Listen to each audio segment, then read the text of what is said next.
अस्सलाम वालेकुम जी। आज की जो हमारी क्लास है वो है एक्सेल यूज़फुल शॉर्टकट्स कमांड्स, यानी एक्सेल के अंदर विदाउट माउस के आप किस तरह से ज़्यादा चीज़ों को यूज़ कर सकते हैं। तो ऑलरेडी मैंने यहाँ पे सारी कमांड्स मेंशन कर दी है, लेकिन साथ साथ मैं आपको इसका तरीका भी बता देता हूँ कि आप इसे किस तरह से यूज़ में ला सकते हैं। फॉर एग्जांपल, किसी भी कॉलम को अगर आपको सेलेक्ट करना हो तो नॉर्मली आपको टाइम लगता है माउस के ज़रिए सिलेक्शन करने में। तो इसका जो बेस्ट शॉर्टकट की होती है वो होती है control space bar for column selection, यानी आपने कंट्रोल दबा के रखा और स्पेस दबा दिया तो वो पूरा कॉलम सेलेक्ट कर लेगा।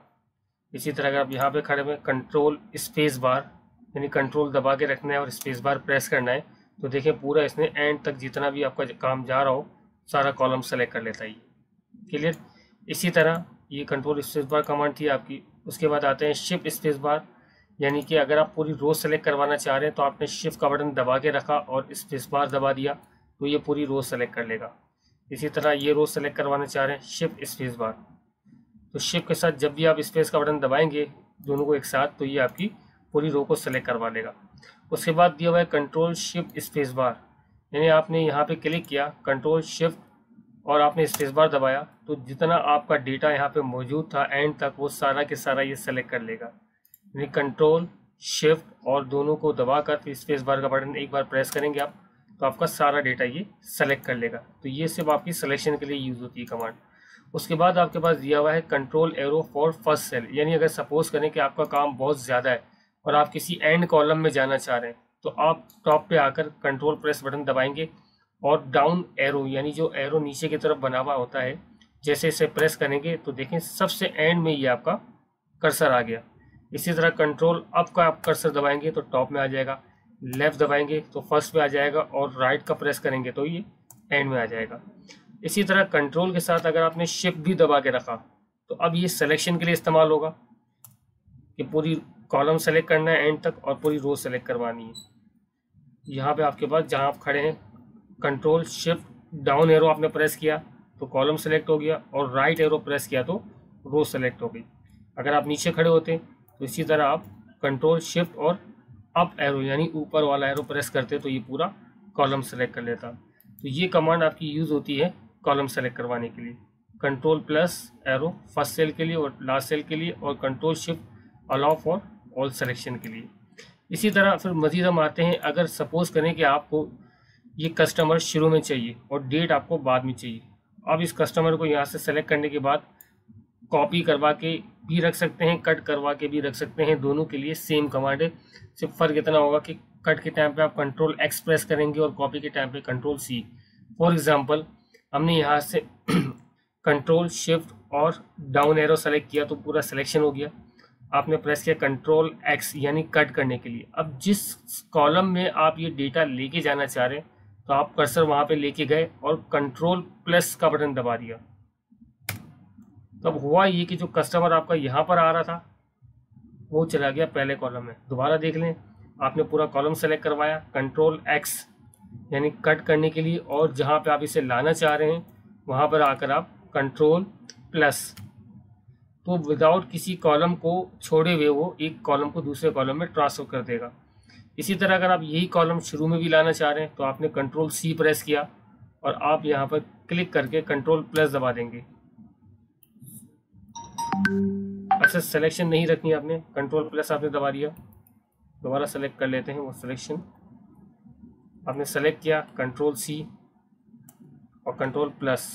अब कह रहा है शिफ्ट सेल राइट कर दें, इसे आप इंटर कर दें तो अब देखिए यही कस्टमर यहाँ पर भी मौजूद है पूरा और यही कस्टमर आपका यहाँ पर भी आ गया। तो ये कॉपी के लिए होता है और उसी तरह हमने कंट्रोल एक्स कट के लिए यूज़ किया था। तो ये दोनों आपकी कमांड सी कट और कॉपी के लिए।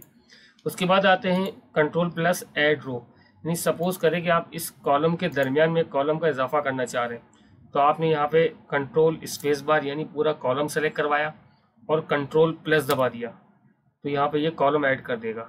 और इसी कॉलम को माइनस करना चाह रहे हैं तो कंट्रोल स्पेस बार यानी पूरा कॉलम सेलेक्ट करवाया और कंट्रोल माइनस पूरा कॉलम आपने डिलीट करवा दिया। अगर सपोज करें कि आप सिलेक्शन नहीं करते तो उस सूरत में क्या होता, अगर आप यहाँ पे खड़े रह के कंट्रोल प्लस दबाते तो वो आपके पास एक स्क्रीन ले आता छोटी सी, जिसमें ये आपसे पूछता कि क्या काम को डाउन कर दें यानी इस काम को नीचे कर दें या इस काम को राइट पे कर दें या पूरी रो नीचे कर दें या पूरा कॉलम नीचे कर दें, तो ये सारे ऑप्शन यहाँ पे आ रहे हैं। फॉर एग्जांपल अगर आप राइट करते हैं ओके, तो ये लाइन सबमिटिंग राइट पे कर देगा। देखिए ये से इसने राइट पे कर दिया। इसको यहाँ से हम कंट्रोल जी कर देते हैं। इसी तरह अगर आप कंट्रोल प्लस करके डाउन करते हैं तो ये से देखिए एक स्टेप इसने नीचे कर दिया।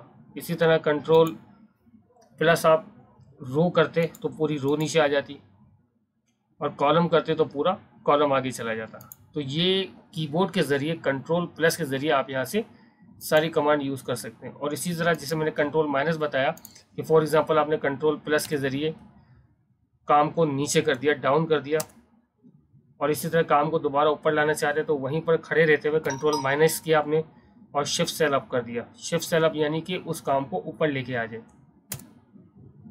इसी तरह का कंट्रोल प्लस आपने इसे राइट किया होता, फॉर एग्जांपल कि काम आपका राइट हो गया और इसी काम को आप वापस यहाँ खाली जगह पे लेके आना चाह रहे हैं, तो यहाँ क्लिक करने के बाद कंट्रोल माइनस आपने प्रेस किया और शिफ्ट सेल लेफ्ट कर दिया, तो वही काम आपका दोबारा तरतीब में आ गया। तो ये दोनों कमांडें आपकी रो कॉलम को बढ़ाने के लिए या कम करने के लिए इस्तेमाल होती है।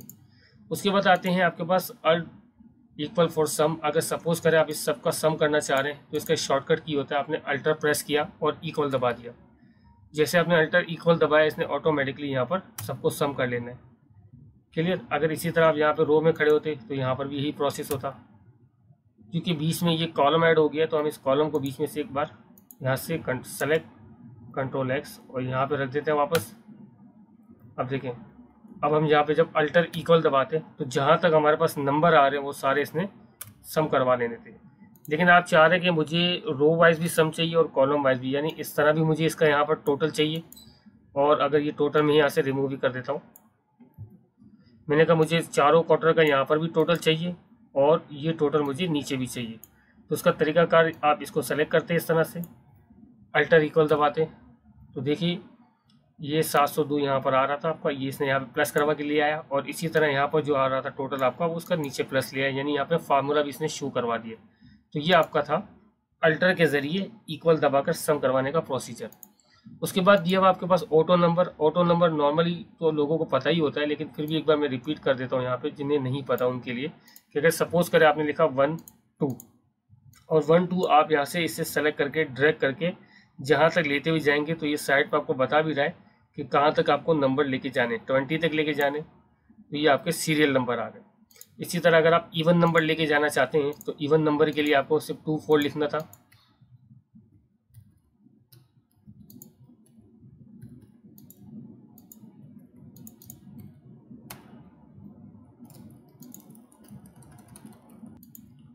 तो नॉर्मली आपने यहाँ पे लिखा 2 और यहाँ पे आपने लिखा 4। 2 4 को आपने सेलेक्ट किया और सेलेक्ट करने के बाद जैसे आप ड्रैग करते हुए नीचे लेके आएंगे तो ये देखें इवन नंबर इसने यहाँ पे अप्लाई कर दी, यानी 2 4 6 8। अगर आप ऑड नंबर चलाना चाह रहे हैं 1 और 3 आपने लिखा यहाँ पर, तो 1 के बाद जैसे आपने यहाँ पे 3 लिखा और आप दोनों को सेलेक्ट करेंगे और ड्रैग करते हुए नीचे लेके आएंगे तो ये इसने चला दिए यहाँ पर इवन नंबर। क्लियर। तो ये आपका था ऑटो नंबर प्रोसीजर। इसी तरह अगर आप सीरीज चलाना चाहते हैं 1000 2000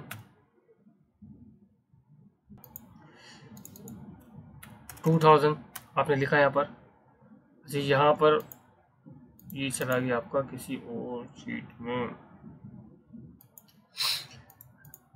यहाँ पे आपने लिखा 2000 और अब इस तरह आप नंबर चलाते जाएंगे तो ये आपके ऑटोमेटिकली नंबर ऐड होते जाएंगे। तो ये हमारा था ऑटो नंबर प्रोसीजर।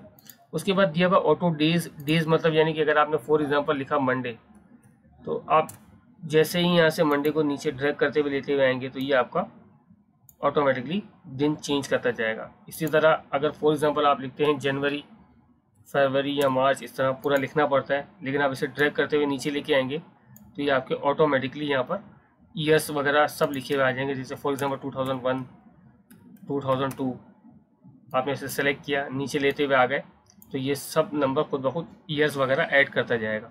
उसके बाद अगर ये तो वो सीरीज़ थी जो ऑटोमेटिकली आती है। अगर कोई आप अपनी सीरीज़ चलाना चाहते हैं, फॉर एग्जांपल अब ये हमारे कुछ कस्टमर्स हैं और ये हर बार रिपीटेड होते हैं, अगर हम चाह रहे हैं कि हम ये एक कस्टमर लिखें तो बाकी कस्टमर खुद ब खुद आते जाए, तो इसका तरीकाकार क्या होता है, आप फाइल में गए, फाइल में जाने के बाद यहाँ से आप आ गए, आपके पास ऑप्शंस, एडवांस, और सबसे आप आखिर में आने के बाद यहाँ से ले लेंगे कस्टम लिस्ट। कस्टम लिस्ट में देखें जिस तरह हम ये चीज़ें ऐड करवाते जा रहे थे ऑटोमेटिकली वो यहाँ पर पहले से ही बिल्टन हुई यानी ऐड हुई होती है। अगर आप खुद की लिस्ट बनाना चाह रहे हैं तो आपने यहाँ पे क्लिक किया, सेलेक्ट किया, ऐड करवाया। अच्छा, यहाँ पे ये ओके किया, ओके। अब देखिए अगर हम जैसे ही यहाँ पर लिखेंगे फॉर एग्जांपल एंटन, और आप जब ये सीरीज़ चलाएंगे तो ये आपकी सीरीज़, एक और लिख लेते हैं हम यहाँ पर।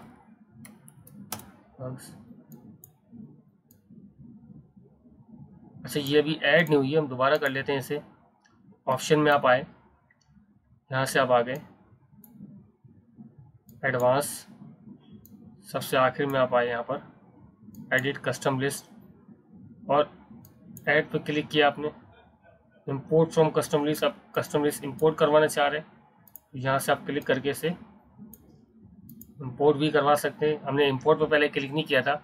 इंपोर्ट करने के बाद आप यहाँ पे से जैसे ऐड करें या ना करें ऑटोमेटिकली यहाँ पर लिस्ट ऐड हो चुकी है। ओके किया आपने, ओके किया। अब जैसे आपने एंटन लिखा यहाँ पर, अब देखें हम जैसे ही माउस नीचे लेते हुए जा रहे हैं सेलेक्ट करते हुए तो ये लिस्ट खुद ब खुद बनती जा रही है। अब ये लिस्ट हम जहाँ पर भी चलाएंगे, लाजमी नहीं कि आप यहाँ चलाएं, अगर आप यहाँ पे चला रहे होते और जैसे जैसे नीचे लेके जाते हैं तो ये कस्टमर की लिस्ट आपकी यहाँ पर ऐड हो चुकी है। तो यह थी आपकी एक्सेल की डेली रूटीन की यूज़फुल शॉर्टकट्स। बहुत बहुत शुक्रिया।